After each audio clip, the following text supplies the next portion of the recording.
Veda leaned wearily against the granite kitchen island and glanced at the clock. 6:30 in the evening. The workday in finance had dragged on forever. The annual report required verifying every single figure, every decimal point. Unbelievable. Barely in her early 30s, yet she felt like she was 50, Veda thought to herself. A dull ache pressed against her temples. Columns of numbers flickered before her eyes, even when she closed her lids. "I have to make dinner," she thought, opening the stainless steel refrigerator. Inside, she found the chicken breasts she had taken out that morning to thaw, some tomatoes, carrots, an onion, and a bag of rice. Nothing complicated. Just an ordinary weeknight dinner for an ordinary family. Veda pulled out a cutting board, turned on the faucet, and began washing the vegetables. The mechanical movement soothed her, distracting her from thoughts of work. Sterling should be home in an hour. Her husband worked as a project manager at a construction firm, and lately his schedule had become unpredictable. Sometimes he stayed late at the site, other times he disappeared in the middle of the day, claiming a meeting outside the office. Veda didn't think much of it. Everyone had urgent deadlines and overtime. Azura, her 8-year-old daughter, was in her room. Usually the girl would greet her mom with happy shouts, stories about school, her friends, and her teacher, Ms. Williams. But today, just like the last 2 weeks, the little one had been strangely quiet. She had arrived home from school, said a silent hello, and went straight to her room. She's probably just tired, Veda thought as she seasoned the chicken. This semester is always the heaviest. Spring break is coming up soon. She'll get some rest.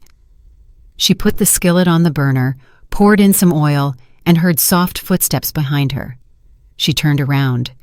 Azura was standing in the kitchen doorway in her fuzzy pink bathrobe.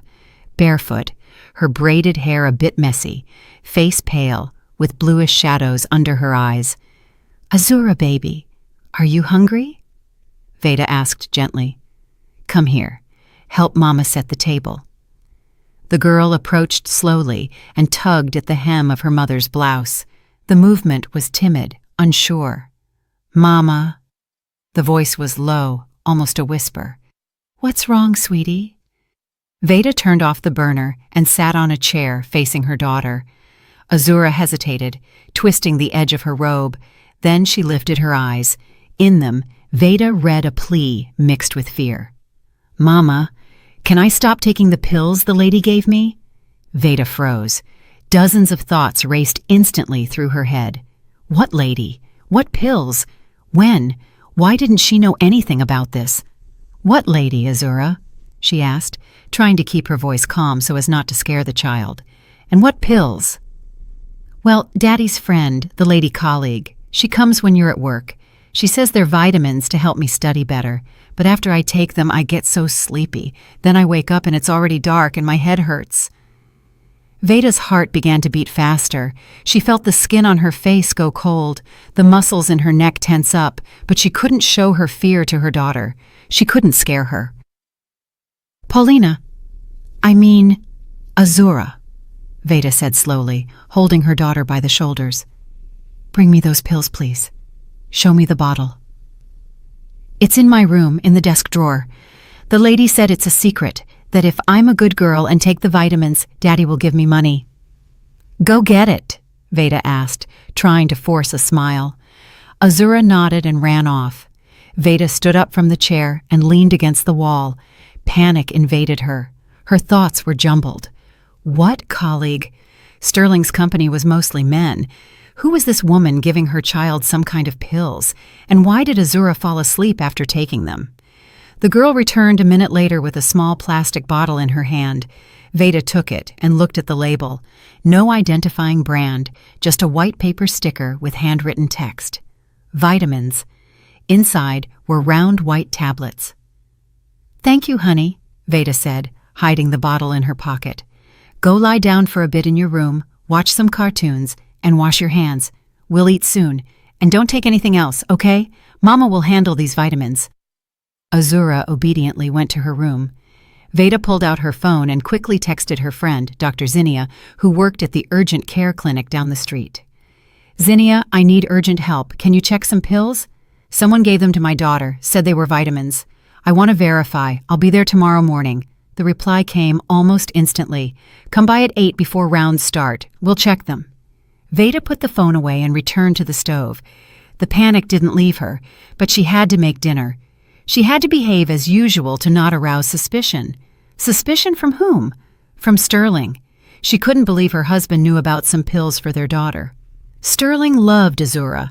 He had always been an attentive father. He played with her, read her bedtime stories, helped her with homework. He couldn't consciously give the child something harmful. So, this woman was acting behind his back? The thought was terrifying, and Veda tried to push it away, but it kept coming back. It insisted on being in her head. What if Sterling knew about the pills? What if he was aware of who was coming to their house when Veda wasn't there? The apartment door opened, and Sterling appeared. Tall, athletic build, wearing a dark jacket and jeans. He was smiling broadly as always. "Hey, babe." He walked over and kissed Veda on the cheek. "Smells good. Chicken?" "Yeah," Veda replied briefly, not taking her eyes off the skillet. "Is Azura home?" Sterling asked, taking off his jacket. "She'll be out in a minute." Sterling went into the living room, and Veda heard him turn on the TV. A normal evening, a normal family, but something had shifted. Inside her, everything had tightened with anxiety. During dinner, Veda watched her husband and daughter in silence. Sterling joked, talked about work, asked Azura about school. The girl answered in monosyllables, picking at her rice with her fork without appetite. Sterling didn't notice her depressed state, or he pretended not to notice. "Why are you so sad, Azura?" he finally asked. "Maybe you need to take some vitamins? A colleague recommended some good ones for the immune system." Veda went still. She stopped chewing. She almost choked.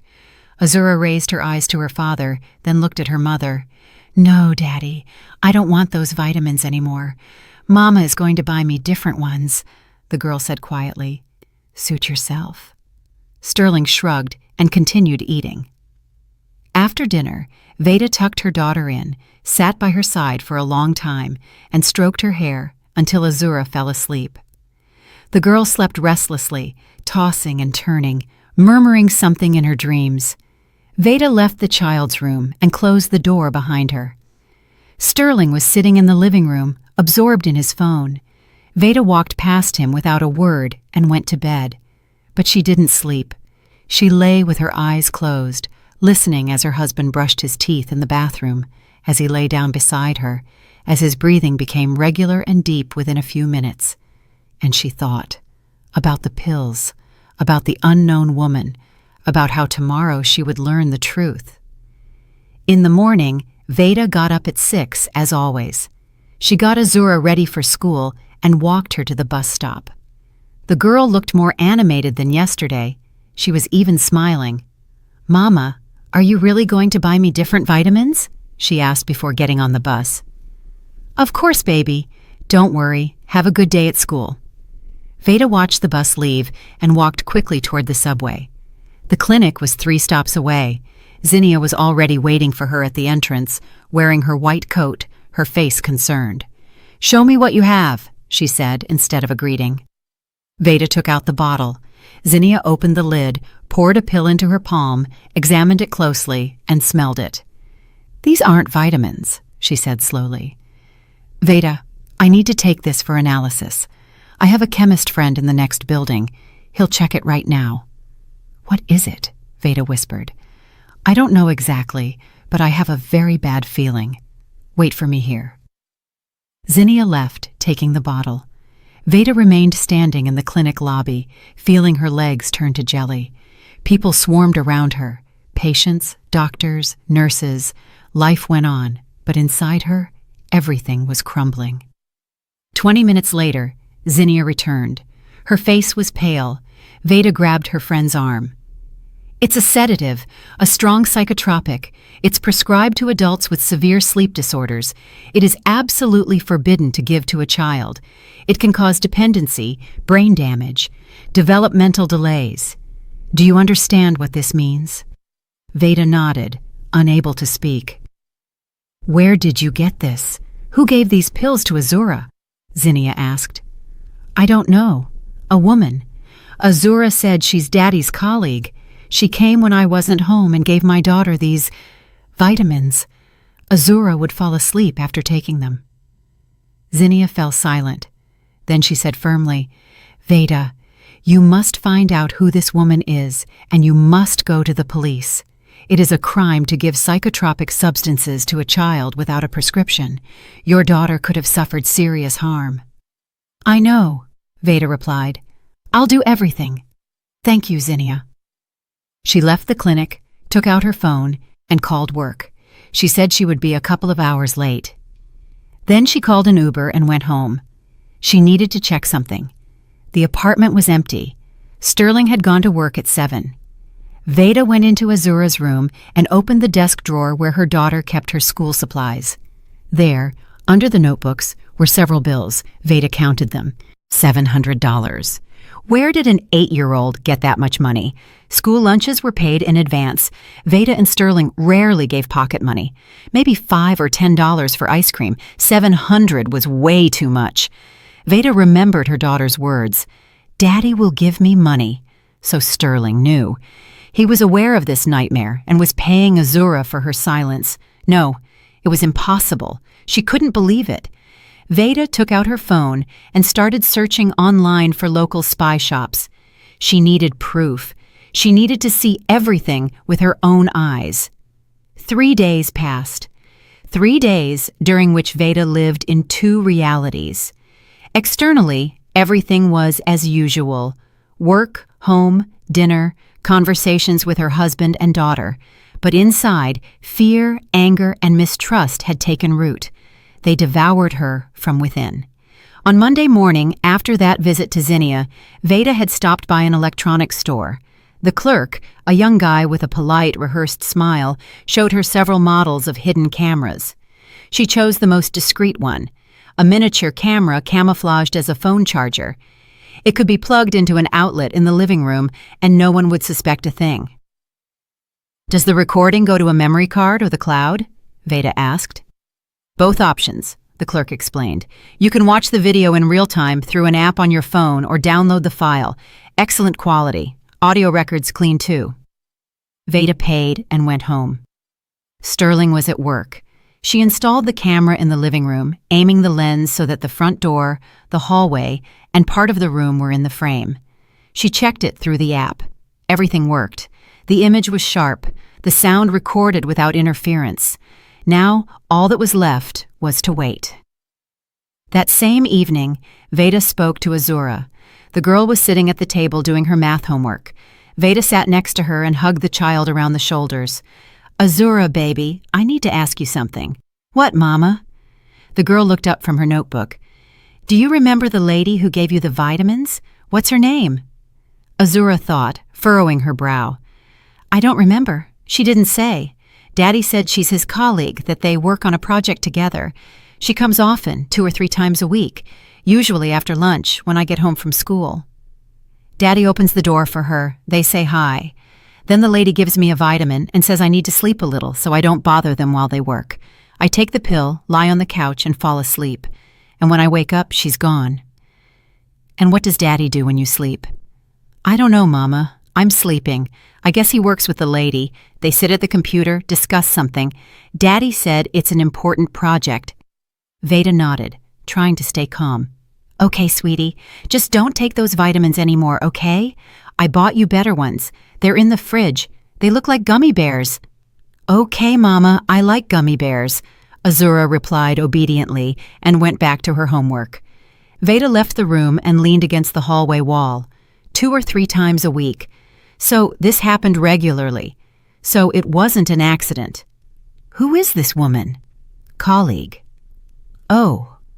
The thought was so obvious that Veda was surprised she hadn't reached it sooner. Mistress. Sterling had a mistress, and she came to their house while Veda wasn't there. And so the daughter wouldn't bother them. They drugged her. From the realization of this madness, Veda wanted to scream, break something, storm into the living room, and demand explanations from Sterling right now. But she couldn't. She needed evidence. She needed to record everything, so that later he couldn't wiggle out of it. Couldn't lie. couldn't destroy the proof. The next day, Tuesday, Veda called her mother, Grandma Eula. The woman was 63, living alone in a small house on the outskirts of the city, in a quiet neighborhood with old oak trees and gardens. After Veda's father passed away 5 years ago from a heart attack, Eula led a retired life, tending her garden, knitting, and reading.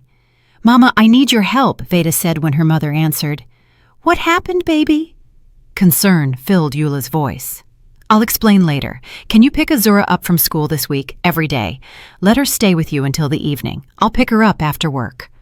"Of course I can, but what's wrong?" "I'll tell you later, Mama. I can't talk right now. Thank you so much." "Veda, you're scaring me." "Everything is fine. It will be fine. I promise." Veda hung up and exhaled. Now Azura would be safe. Now this woman couldn't give her any more pills, and the camera would record whatever happened in the apartment in the child's absence. On Wednesday, Grandma Eula picked up her granddaughter from school. Azura was happy. Grandma always baked pies and told interesting stories about her youth in the South. Veda told Sterling that her mother would be picking Azura up now, claiming the girl had started having trouble with her grades, and Grandma would help her with homework. Sterling didn't object. He even seemed pleased. "Great," Sterling said. "She's smart. She'll help Azura catch up." Veda looked at him and didn't understand. Was he lying, or did he really not know about the pills? Maybe he thought that woman just came to visit. But then, why did they meet during the day when Veda wasn't home? Why had he never told his wife about his colleague? On Thursday, sitting at work, Veda opened the camera app. It was 1:30 in the afternoon. On the screen, the living room was empty and silent. She switched to the archive and rewound the recording to the morning. Sterling had left for work at 7:30 as usual. Then the apartment was empty. At 11:30, the door opened and Sterling returned. He wasn't alone. Veda zoomed in on the image. Next to her husband was a young woman, maybe 25, tall, slim, wearing tight jeans and a cropped leather jacket. Long, dark hair loose over her shoulders, flashy makeup. She was laughing. She hugged Sterling around the waist. He leaned down and kissed her. Long, passionately. Veda felt everything tighten inside, felt her breath cut short. She knew she would see this. She had prepared herself, but it still hurt.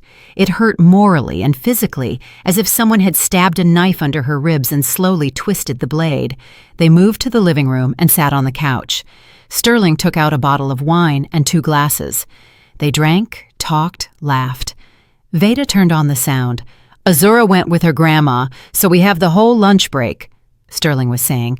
"Veda won't be back until 7. "Good," the woman replied. "I missed you, Sterling. We haven't seen each other all week." "Me too. I'm sick of this situation. I want to be with you always, but I have to hide." "Soon everything will change." She kissed him on the neck. "You promised you'd get a divorce." "I promised, and I will. I just need time. I feel bad for Azura. She's still little. It's better for children when parents are happy separately than unhappy together," the woman pronounced in a lecturing tone. Veda turned off the video. She didn't have the strength to watch anymore. She locked her phone and sat staring at the office wall. Keyboards clicked around her. Colleagues discussed quarterly reports. Someone laughed by the water cooler. Life went on, and for her, everything had ended. No, it hadn't ended. She had to be strong for her daughter. Veda opened her browser and started searching for information on divorce, division of assets, and alimony. She read articles, studied information on lawyers in the city, looked at reviews. Then she called a law firm that was highly rated online and booked an appointment with a lawyer for Friday. On Friday afternoon, after work, she met with attorney Maxine Thorne, a woman in her 50s with a short, sharp haircut and the intelligent gaze of a successful jurist. "Tell me your situation," she proposed, seating Veda in an armchair across from her. Veda told her everything about the pills, the camera, the recording where her husband and his mistress discussed divorce. Maxine Thorne listened attentively, taking notes. When Veda finished, the lawyer thoughtfully tapped her pen on the desk. "We will solve this problem," she said. First, we must document the fact of giving psychotropic drugs to a minor. That is a criminal offense. Second, we must gather evidence of marital infidelity for the divorce proceedings. Third, we must prepare documents for the division of assets. What should I do? Veda asked. Continue recording everything with the camera. Save the recordings in multiple places, on a flash drive, in the cloud. Gather all receipts, bank statements, documents for the apartment, the car, everything you have. File a report with the police about the crime being committed against your minor child. The police will test the pills. They will interview the child. If everything is confirmed, they will initiate a criminal case. And my husband? Will he go to jail too? It depends on whether he knew about the pills or not. If they prove he knew and allowed them to be given to the child, yes, he will be liable. If not, he avoids punishment. But in any case, in the divorce, you can use the fact of infidelity and the dissipation of marital assets in your favor. I want him to pay for everything. Maxine Thorne nodded. Then, act according to the plan. Gather evidence. When you are ready, go to the police. I will help you with all legal matters. Veda left the lawyer's office with a clear goal. Now she knew what to do. Now she had a plan. On Saturday morning, Veda went to the bank and asked for printouts of all statements for accounts and cards for the last 6 months. Sitting at home, she carefully studied every line and found what she was looking for.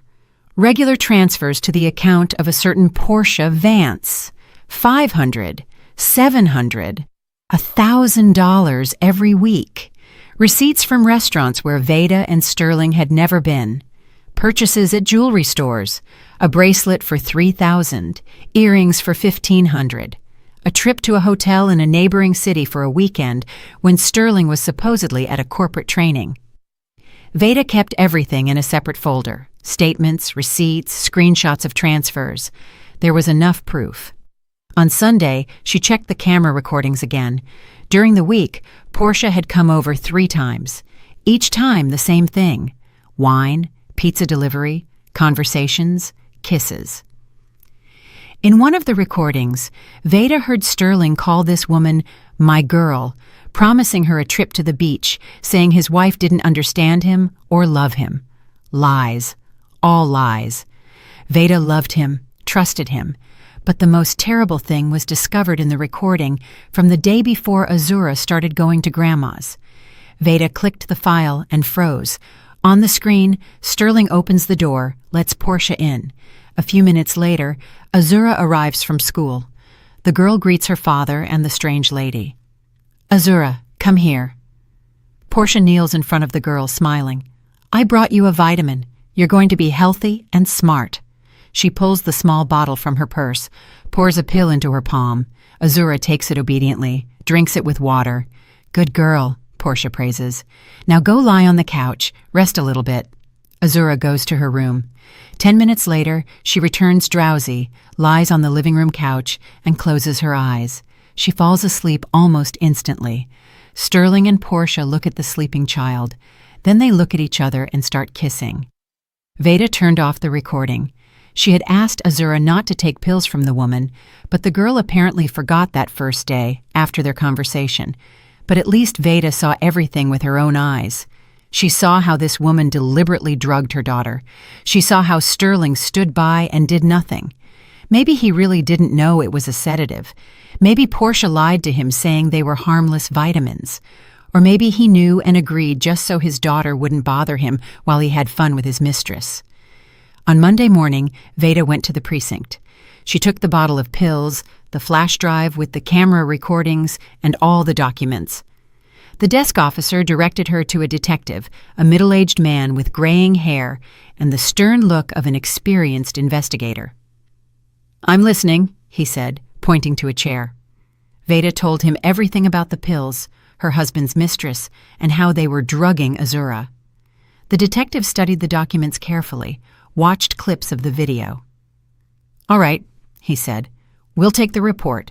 We'll run a lab test on the substance. We'll interview your daughter and everyone involved. If the facts are confirmed, we'll open a criminal case regarding harm to a minor. How long will it take? A week or 2 for the lab work and interviews, then the decision to file charges. Is it possible? Veda hesitated, looking for words. Is it possible to do a sting operation, to catch them in the act when she gives the pill to my daughter? The detective thought, it's possible, but for that we need to know exactly when this woman will come again. She comes 2 or 3 times a week. Wednesday is almost certain. We'll organize a task force. You'll need to bring your daughter home that day after school and ask her to do what the detective says. Veda nodded. The plan was becoming reality. Wednesday turned out warm and sunny. The spring sky shone a clear blue. Buds were sprouting on the trees. The air smelled of damp earth and thaw. But Veda noticed none of this. She sat in her office watching the clock. 1:30. 1 more hour, and what she had prepared for all last week would begin. Yesterday evening, the detective called and explained the plan in detail. Azura must come home directly after school, not to Grandma's, but specifically home. Veda would tell Sterling she couldn't pick the child up. She would ask him to let Azura in. Sterling would most likely call Portia. Azura would have to enter the apartment and, in front of witnesses on camera, ask that woman for more vitamins. If Portia gave her a pill, at that moment the task force would enter the apartment. Caught red-handed, seizure of drugs, interrogation of all participants, forensics, everything by the book. Will she be able to do it? The detective asked. She's only 8. It might be stressful. She can, Veda replied firmly. I'll explain that it's important, that this way will protect her from bad people. Last night, when Sterling went to the store, Veda sat next to Azura and spoke carefully. Azura, do you remember the lady who gave you the vitamins? Azura nodded, frowning. Those vitamins turned out not to be vitamins, but medicine that kids aren't allowed to take. That's why you felt bad. Do you understand? I understand, Mama. I won't take them anymore. Right. But we need to make sure that Lady never gives those pills to other kids again. Tomorrow you'll come home after school, and if that lady is there, you'll go up to her and ask for more vitamins. You'll say you like them, and then police officers will come and take the lady away, and she won't hurt anyone else. Can you do that? Azura looked seriously at her mother. I can, Mama. I'm not scared. I know the police are good people. They protect us. Veda hugged her daughter, squeezed her tight. Her heart was breaking with pain and pride at the same time. Her little girl was so brave. Now, sitting in the office, Veda checked her phone. Message from the detective. Team in position, waiting for signal. Another message from Mama Eula. Everything will go well, baby. Veda dialed Sterling's number. He answered on the 3rd ring. Hey, honey, did something happen? Sterling, I'm sorry. My mom had some business to attend to. She can't pick up Azura today. Are you home? Can you let our daughter in after school? Yeah, I'm home, working remotely today. Of course, I'll let her in, don't worry. Thanks. I'll be home in the evening. I'll make dinner. Okay, see you tonight. Veda hung up and texted the detective. Everything according to plan. Husband is home. Now all that was left was to wait. The hardest part, waiting and not going crazy with nerves. At 2:30, a notification from the camera app hit her phone. Motion detected. Veda opened the video. On the screen, Sterling opens the door. Portia walks in. Just like in previous recordings. Tall, flashy, tight clothes. They hug, kiss. Azura will be here soon, Sterling says. Grandma couldn't pick her up. No problem, Portia replies, taking off her jacket. I'll give her vitamin, she'll sleep, and we'll be together. Are you sure those vitamins are harmless? My wife has been acting weird lately, asking Azura about some pills. Portia laughs. Sterling. They're normal kids' vitamins for the immune system. I bought them for my niece, too. Don't worry. Sterling shrugs. Well, it's just that Veda has become suspicious. Maybe she suspects us. Soon it won't matter anyway. You'll get divorced. We'll live together. Just a little longer. Veda watched this shameless woman. So Sterling didn't know about the sedative. Portia tricked him, told him they were vitamins. He believed her, or didn't want to verify because it was more convenient that way. The apartment door opened, and Azura walked in. The girl held her backpack in her hands, looking calm. Veda held her breath. "Hi, Daddy." Azura greeted her father, then turned her gaze to Portia. "Hi, ma'am." "Hi, sweetie." Portia knelt in front of the girl, smiling. "How was school?" "Good. They gave us a lot of homework." "That's great. Go change, then we'll eat." Azura went to her room, dropped off her backpack, returned to the living room, sat on the couch, and looked at Portia. Veda saw her daughter take a breath, saw her clench her fists. Brave girl, her brave little girl. "Ma'am," Azura said quietly, "can I have more vitamins? I like them. I sleep good after taking them too." Portia lit up with a smile. "Of course, dear. I brought some right here. Here." She pulled the familiar bottle from her purse, poured a pill into her palm, and extended it to Azura. The girl took the pill, brought it to her mouth, and at that moment, the door burst open with a crash. 4 people in plain clothes stormed into the apartment, 3 men and a woman. "Police! Hands where we can see them! Nobody move!" Portia screamed. She went pale. Sterling stood frozen with his mouth open.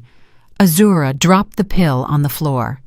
The detective, the same man Veda had spoken to on Monday, walked quickly up to Portia, flashing his badge. "Portia Vance, you are under arrest on suspicion of committing a felony, causing harm to the health of a minor. You have the right to remain silent. You have the right to an attorney." "What? What crime? I didn't do anything." Portia tried to pull away, but they held her firmly by the arms. "You gave a minor a psychotropic drug without a medical prescription," the detective continued calmly. "We have witnesses, we have video recordings. We are seizing the drugs now. Come with us." The female officer approached Azura, kneeling beside her. "Don't be scared, honey. You did everything right. Now this lady won't hurt anyone else." Azura nodded. Veda watched as her daughter held it together, trying not to cry. Strong. So strong. Sterling finally found his voice. "Wait, I don't understand what's happening. What psychotropic drugs? They're vitamins." The detective turned to him. "Sterling? Sterling, you will also need to come with us to give a statement. Were you aware that this woman was giving your daughter sedatives?" "Sedatives?" Sterling went pale. He looked at Portia. "You said they were vitamins." Sterling, I just wanted nobody to bother us. She only slept for a little while. Nothing serious." Portia tried to justify herself, but they were already leading her out of the apartment. The detective approached Azura, picked up the pill from the floor, put it in an evidence bag, then addressed the girl. "Azura, we'll need to ask you some questions, but not now, tomorrow, when your mom comes with us." "Okay," the girl replied quietly. "In the meantime, call your mom. Tell her it's over." Azura took out her phone and dialed. Veda answered instantly. "Mama, the police took her away, just like you said." "Good job, baby. You are so brave. I'm coming now. I'm coming to get you. Wait for me." Veda grabbed her purse and ran out of the office without saying goodbye to her colleagues. It was a 30-minute subway ride home. She ran through the streets, pushing past people without noticing anything around her, just to get there in time, just to hug her daughter, tell her everything is okay, that the danger has passed. When she burst into the apartment, Azura was sitting on the couch hugging a teddy bear. The officers were still processing paperwork, photographing the scene, seizing the bottle of pills. Veda ran to her daughter, hugged her, squeezed her as tight as she could. "That's it, my good girl. It's all over. You won't take those pills ever again." Azura buried her face in her mom's shoulder and finally cried softly, in broken sobs. Veda stroked her head, kissed her hair, whispered soothing words. The detective approached them. "Ms. Veda, tomorrow at 10 a.m., please come to the precinct with your daughter. We'll need to formalize the interview with a child psychologist present, take statements, okay?" "And my husband? Will you interrogate him too?" "We're taking him in for a statement now. Preliminarily, he claims he didn't know about the nature of the medication. He thought they were really vitamins. If we don't find proof that he was informed, he'll avoid criminal liability, but you can file a civil lawsuit against him." "I will," Veda said firmly. The officers finished their work and left. Veda was left alone with her daughter in the apartment. They had taken Sterling to the station. He wouldn't be back anytime soon. Veda made dinner, macaroni and cheese, Azura's favorite. They ate in silence, glancing at each other occasionally. Then Veda tucked her daughter in, read her the story of Cinderella, who went through all the trials and found happiness. Azura fell asleep to her mother's voice, calm and protected. Veda left the room and sat in the kitchen with a cup of tea. She thought about what was next: divorce, division of assets, court, lawyers. It would be long and hard, but she would get through it. For her daughter, for herself. Sterling returned only at 11 at night. He entered the apartment silently, took off his shoes, walked into the kitchen. Veda was sitting at the table without looking up. "Veda," he began. "Don't," she interrupted coldly. "No explanations needed. I didn't know about the sedative, I swear. She said they were vitamins." "You cheated on me. You brought your mistress into our house. While I was working, you were having fun here, in our apartment, in our bed, and our daughter saw it all, and your mistress poisoned her. Veda, forgive me. I didn't mean to. It just happened." "Nothing just happens, Sterling. You made a decision. Now I'm making mine. Tomorrow I'm filing for divorce." Sterling slumped into the chair opposite, covered his face with his hands. "I ruined everything. I'm an idiot. I lost my family." "Yes, you lost it. And you will get everything you deserve in full, and I will make sure of that." They sat in silence for a few more minutes. Then Veda got up and went to the bedroom. She lay on the bed without undressing and stared at the ceiling for a long time. There were no tears, only emptiness and exhaustion. The next day, Veda and Azura went to the precinct. The investigator interviewed the girl in the presence of a psychologist. He asked how often Portia gave the pills, what she said when doing so, how the girl felt after taking them. Azura answered calmly in detail. The psychologist noted that the child was in a state of stress, but her psyche hadn't suffered critically. A week later, the lab results came back. The pills turned out to be a strong sedative from the benzodiazepine group, prescribed to adults, strictly contraindicated for children under 16. Regular intake could cause dependency, cognitive impairment, developmental delays. The detective called Veda and informed her, "Criminal proceedings have been initiated." Portia Vance confessed completely. She showed where she got the meds, bought them online without a prescription. The goal? To sedate the child, to spend time with her lover. Her husband was questioned as a witness. He confirmed he didn't know about the nature of the drug. Vance deceived him, told him they were children's vitamins. He wouldn't face criminal charges, but could be subject to administrative liability for inadequate fulfillment of parental duties. And Portia? What awaits her? Considering the harm to the child's health wasn't severe, but the risk was serious, plus the fact she admitted guilt and repented. Around 3 years in prison. The sentence will be handed down in 2 or 3 months. Veda nodded. Justice would triumph. This woman would pay for what she did to Azura. Now remained dealing with Sterling. Veda sat in attorney Maxine Thorne's office, flipping through documents. In front of her was a stack of papers: divorce petition, inventory of marital assets, bank statements with transfer sums to Portia highlighted, receipts from restaurants and stores. There was enough proof of infidelity for the court to side with Veda. "The apartment is in both names?" Maxine Thorne clarified, reviewing the property deeds. "Yes, 3 bedrooms, bought with a mortgage 6 years ago, paid off completely. Market value is around $450,000. 1 car in Sterling's name, bought 4 years ago, worth about $30,000 now. Savings, deposits, $150,000 in joint money. Plus, I have a personal account with $30,000. That was money from selling my old car before the marriage." Maxine Thorne nodded, making notes. "Good. In the divorce, all assets acquired jointly are divided 50-50. We'll have to sell the apartment, split the money. Sell the car, or one spouse buys out the other's share. Savings split in half. Your personal deposit stays with you. It's not community property." "And the compensation?" Veda asked. "He spent our joint money on his mistress. Transfers, gifts, restaurants. I calculated everything from the last 6 months, around $35,000. "We will file a claim for dissipation of marital assets within the divorce suit. With such evidence, the court will grant it. He will be obligated to return half of the spent funds to you, $17,500, and the child, Azura, will stay with me without a doubt?" Considering the circumstances, the father's infidelity, the fact that the child was exposed to danger in his presence, even if he didn't know about the sedative, the court will definitely determine the child lives with you. Sterling will pay child support and will have the right to see the child according to an agreed schedule. Veda exhaled. Everything was going according to plan. Terrible, painful, but according to plan. "When do we file?" "I've prepared all the documents. We can file tomorrow. The first hearing will be scheduled in about a month. Considering your husband will hardly object to the fact of infidelity and the asset division, the process will take 2 or 3 months max." "Good. File it."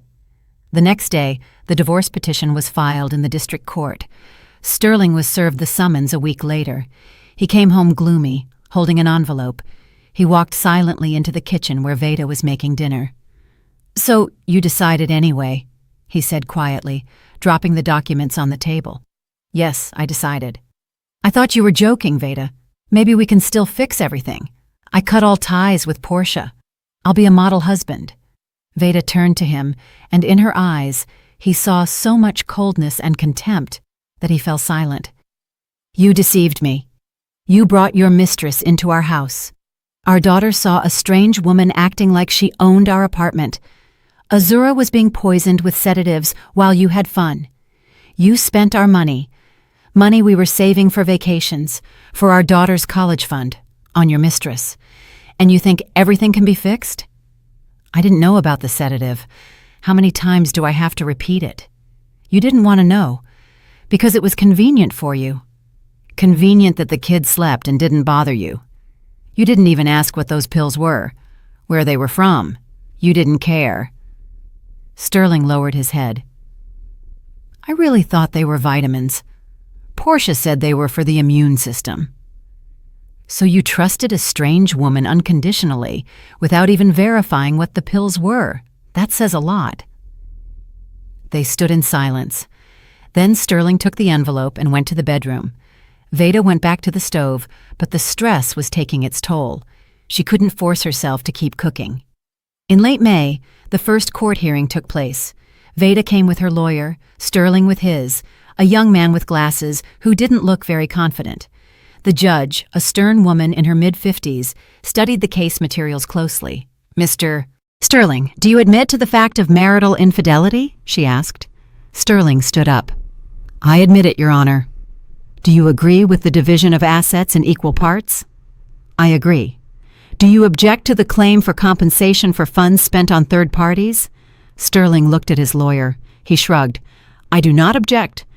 "Good. On the question of determining the minor's place of residence, what is your position?" "I agree that my daughter should live with her mother. I request visitation rights every weekend." Veda stood up. "Your Honor, I object to weekly visits. I request a schedule of twice a month on Sundays during the day. Considering the circumstances of the case, I believe the child needs time to recover psychologically." The judge nodded. "I will take your position into account. Hearing adjourned for 2 weeks." The next hearing, June 10th, the court issued the judgment. Dissolve the marriage, sell the apartment, divide the proceeds equally, transfer the car to Sterling with a compensation payment to Veda of half its value. Divide savings in half. Judgment against Sterling in favor of Veda for $17,500 as compensation for dissipated assets. Azura's primary residence with the mother. Visitation with the father twice a month, Sundays from 10 a.m. to 4 p.m. The judgment became final a month later.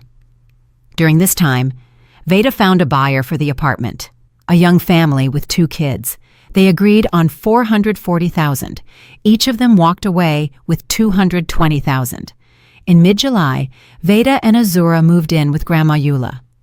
Grandma's house was on the edge of town, a 2-story place with an attic, a small garden, and a vegetable patch.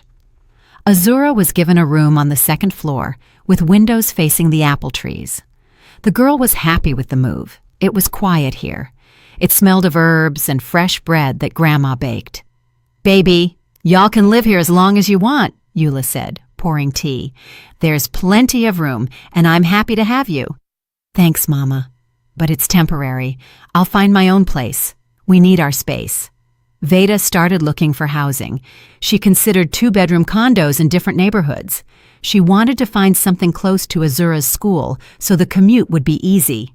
In late August, she found a suitable option. A 2-bedroom condo, 900 square feet, 5th floor, recently renovated, good neighborhood infrastructure. Price, $200,000. Bargained down to $190,000. She closed the deal in early September. Moving into their own apartment was joyful. Azura helped unpack boxes, arrange books on shelves, hang curtains. They bought new furniture, a sleeper sofa for the living room, a separate bed for Azura. They furnished the kitchen simply but cozily. Potted flowers appeared on the windowsills. "Mama, can we get a puppy?" Azura asked one evening while they were watching a movie together. Veda thought, a dog is responsibility, expenses, time for walks. But on the other hand, Azura needed a friend. After everything that happened, the girl had become withdrawn. She stopped talking to classmates, would come home from school and stay in. A dog could help her open up. "Which one would you like? A spaniel or a retriever?" "Big kind. Okay, we'll look at the shelter. There are lots of dogs waiting for owners there." That weekend, they went to the animal shelter across town. It was noisy. Dozens of dogs of different breeds and sizes were barking. The shelter worker, a woman in denim overalls, led them past the cages, telling stories about the residents. And then, in one of the pens, Azura saw him. A medium-sized brown dog with floppy ears and kind eyes sat in the corner with his muzzle on his paws. Breed, Cocker Spaniel mix. Age, 3 years. "What's his name?" Azura asked. "Roscoe. His owner moved overseas and couldn't take the dog. Roscoe is very obedient, affectionate, loves kids." Azura opened the gate and knelt in front of the dog. Roscoe lifted his head, sniffed her hand, then carefully licked it. The girl laughed. For the first time in months, Veda heard that crystal-clear laughter. "Mama, can I keep him? Please?" Of course. They took Roscoe home that same day. Bought a collar, leash, bowls, food, a bed. At home, Roscoe sniffed every corner. Then he lay down at Azura's feet and closed his eyes happily. He had found his family, and they had found him. Life began to improve. Veda went back to work after taking some time off. Azura started 3rd grade. The girl made friends with a classmate, Keisha. Together they did homework, walked Roscoe in the courtyard. Gradually, Azura became her old self, cheerful, open, curious. Sterling called occasionally, asking to see his daughter. Veda didn't object. According to the court order, twice a month. Azura went to see him reluctantly. She said Daddy was sad often, that he now lived in a small apartment on the outskirts, that he didn't have a nice car anymore. Veda didn't feel pity. He had chosen that path himself. In October, Veda learned that Portia had been sentenced to 3 years in a minimum security prison. The sentence was handed down quickly. Portia fully admitted guilt, repented, asked for leniency, but the court was strict. She knowingly gave a child a dangerous drug, risking the minor's health for personal interests. 3 years. Veda felt satisfaction. Justice had triumphed. Time passed. Autumn turned into spring, spring into summer. A year had passed since Veda learned the truth, a year that changed everything. But she overcame it. She and Azura overcame it. Late that summer, on a warm August evening, Veda was walking Roscoe in the park near their house. The dog ran happily on the grass, chasing birds. Veda walked slowly, enjoying the peace. She felt good for the first time in a long while. "Roscoe, come!" She called him when the dog wandered too far. Roscoe didn't react. He ran toward another dog, a beautiful large husky with gray and white fur and blue eyes. The dogs sniffed each other and started to play. "Luna, don't scare the other dogs," a male voice was heard. Veda looked up. Walking toward her was a man of about 35 in a track jacket and jeans, handsome, with a nice smile. "Excuse me, she's too friendly," he said, approaching. "No problem. Mine doesn't mind socializing either," Veda replied, smiling. "Beautiful dog. Husky?" "Yeah, her name's Luna, 2 years old, energy to spare. Yours is a spaniel?" "Mix. His name is Roscoe." They started talking. Turned out the man's name was Emrys. He lived in the building next door, worked as a civil engineer. Divorced, no kids. Adopted Luna a year ago. Since then, he walked in this park every evening. "Strange we haven't met before," Emrys noted. "I moved to this neighborhood only a year ago." "I see. Do you walk here often?" "Every evening. Roscoe needs walks. He's active." "Maybe we walk together? The dogs have more fun, and we won't be bored." Veda thought, why not? He seemed like a nice person. Just walks, nothing more. "Okay," she agreed. Since that evening, they started meeting in the park regularly. They walked, talked about work, life, dogs. Emrys turned out to be an interesting conversationalist, educated, with a sense of humor, attentive. Veda felt herself gradually thawing, learning to trust again. 2 months later, Emrys invited her for coffee. They sat at a table, drank coffee, talked about everything. When he walked her home, he held her hand. Veda didn't pull away. Another half-year passed. Spring returned to the city, bringing warmth, blooming, and a sense of renewal. Veda stood by the window of her apartment, looking at the trees blooming in the courtyard. Azura was doing homework at the table. Roscoe dozed in his bed. An ordinary, quiet, happy evening. In those months, a lot had changed. The relationship with Emrys developed slowly, without haste or pressure. They saw each other 2 or 3 times a week, walked, went to the movies, the theater. He met Azura. The girl was cautious with him at first, but gradually got used to him. Emrys didn't try to replace her father, didn't impose himself. He was simply nearby, kind and attentive. Their first outing together was to the amusement park. Emrys invited Veda and her daughter to ride the rides. Azura remained tense. She answered his questions in monosyllables. But when they approached the carousel with the horses, the girl's eyes lit up. Emrys noticed and suggested they ride together. They sat on neighboring horses. And when the carousel started spinning, Azura laughed for real for the first time in ages. Veda stood to the side and felt her soul rejoice. Her daughter was laughing again. After that day, Azura started opening up to Emrys gradually. They discussed favorite books. The girl loved adventure stories about travelers and explorers.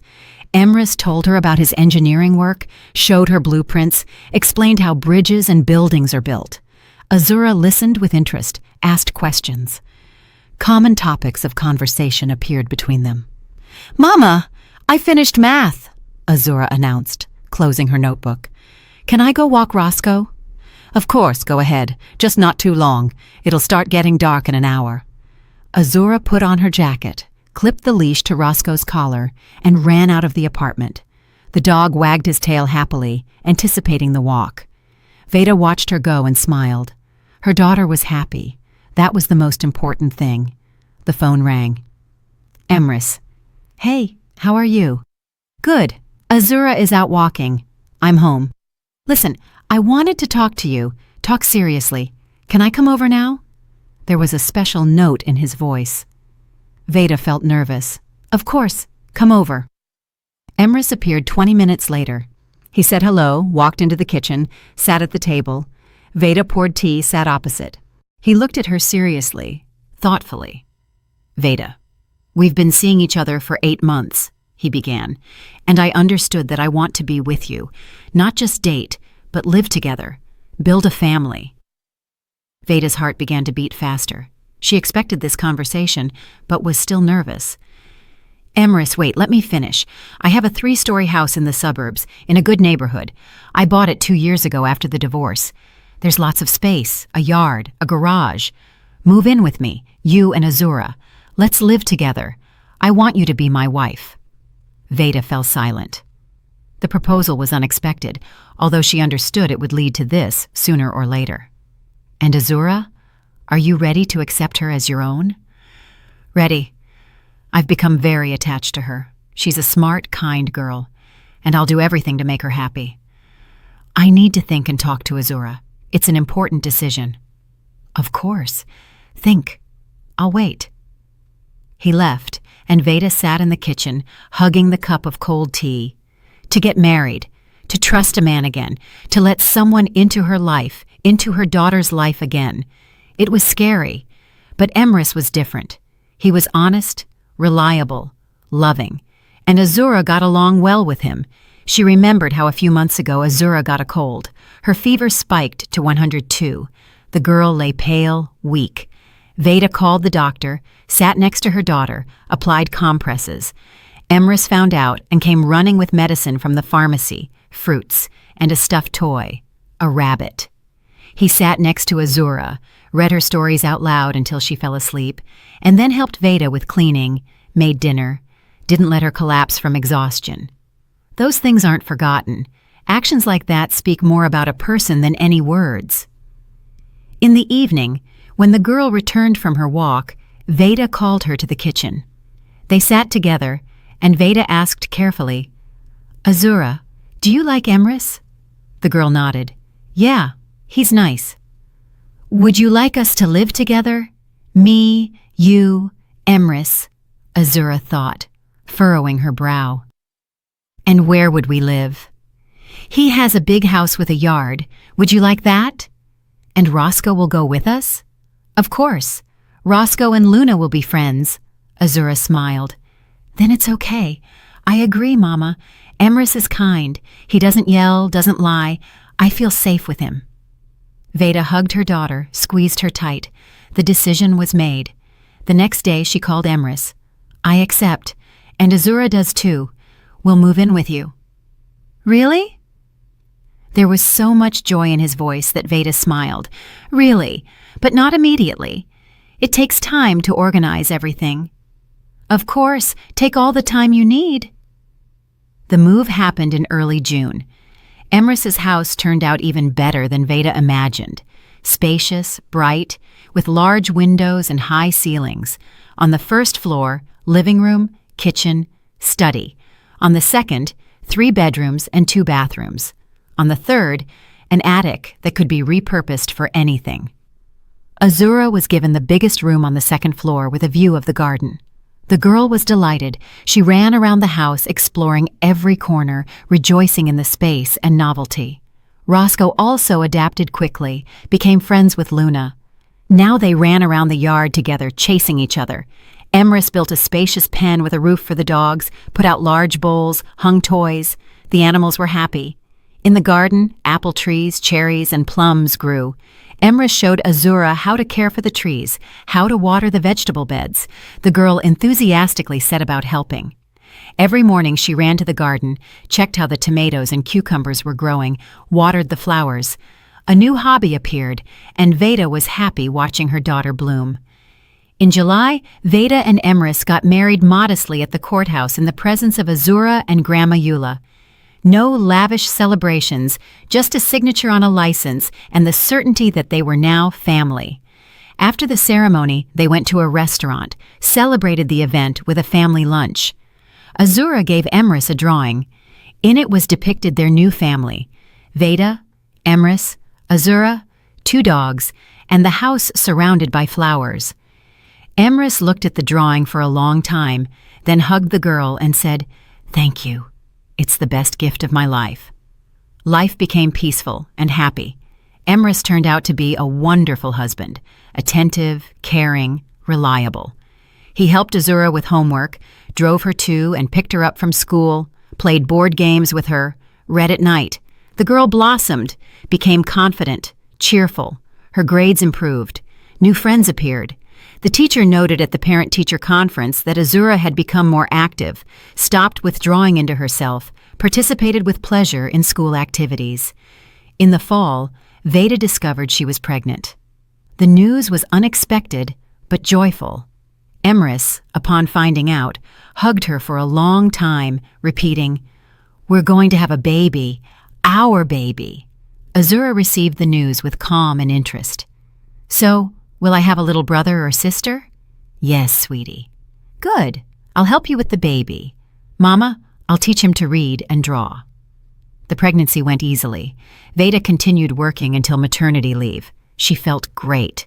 Emrys surrounded her with care, cooked, cleaned, didn't let her get tired.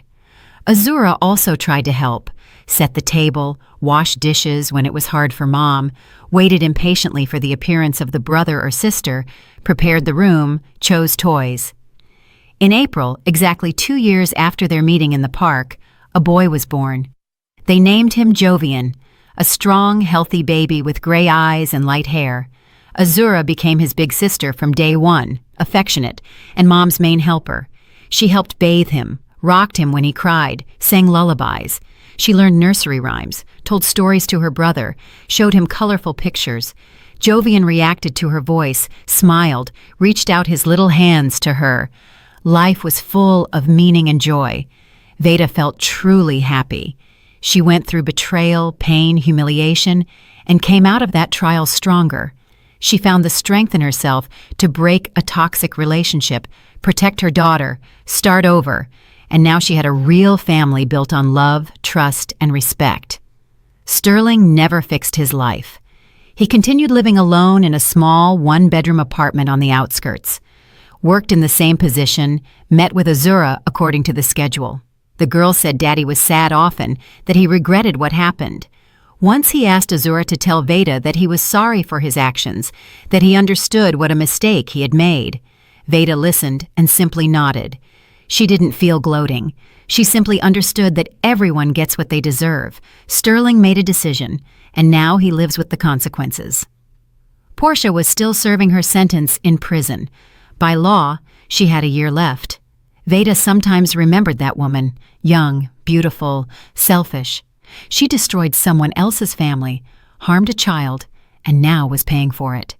Justice existed. Veda hoped the years in prison would teach Portia to value other people's lives, to think about the consequences of her actions. Maybe upon release, she would become a different person. Once, on a summer evening when Jovian turned 3 months old, the whole family gathered in the garden. Emrys was grilling kebabs on the barbecue. Azura played with Roscoe and Luna on the grass. Veda rocked her son in the stroller under the apple tree. Grandma Eula had come to visit. She was sitting in a wicker chair knitting socks for her grandson. "What a beauty," she said, looking at everyone. "A real family.